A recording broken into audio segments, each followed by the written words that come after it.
Marie-Claude Sioui, présidente de Oussata. C'est un projet qu'on avait, mon conjoint et moi. Il y a plus de 10 ans, on avait commencé à fumer des produits marins chez nous. On était à Sept-Îles à ce moment-là. On faisait plusieurs tests, fumée à chaud, fumée à froid. Puis on a vu qu'il y avait vraiment un marché pour ça, donc on a décidé d'en faire vraiment une entreprise. On a déménagé par la suite à Wendake et c'est là qu'on s'est vraiment lancé dans le parcours de Oussata, donc en 2017-2018. Présentement, on vend du saumon fumé à froid. On vend du grand corégone aussi, l'omble chevalier, fumé à froid, du jerky de saumon fumé et depuis peu, beurre de fraise fumé, du beurre de pomme fumé et du beurre de chicouté. La différence, je pense, qui nous distingue vraiment des autres compagnies de saumon fumé, c'est vraiment notre processus. Donc, c'est une salaison de 24 heures.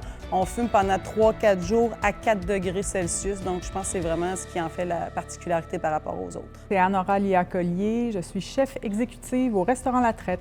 On est très fiers de pouvoir utiliser les produits Oussata sur nos tables. Ça reflète effectivement un bel aspect de la culture Huron-Wendat. Les commentaires sont excellents. Les gens apprécient vraiment les produits Oussata. En plus que c'est fait par des gens de chez nous puis que c'est servi sur nos tables, ça a encore plus de valeur. On a commencé au niveau de l'incorporation de la compagnie en 2017-2018. Il faut comprendre que c'est un processus qui est très, très long, surtout concernant les normes de la MAPAC. Quand on a terminé nos installations et tout ça, malheureusement, on a passé au feu.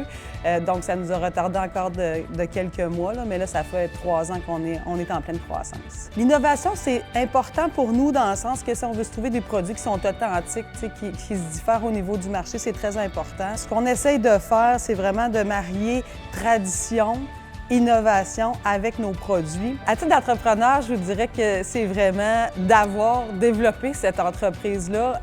Ça a pris beaucoup de résilience, ça a pris beaucoup de persévérance. Ça m'a démontré que quand on croit vraiment un projet, quand on met tous nos efforts, bien, c'est possible de le faire. Rendu où est-ce qu'on est là après 3 ans? Quand on va manger dans les grands restaurants comme Leclerc, on va manger au Manoir Richelieu, on mange ici à La Traite. C'est une fierté d'avoir nos produits sur la table. Puis je me plais toujours quand on mange, puis que je regarde les gens qui mangent mes produits, qui disent « Ah, c'est tellement bon, c'est tellement bon ». Bien, juste ça, en fait, c'est vraiment une très, très grande fierté pour nous autres.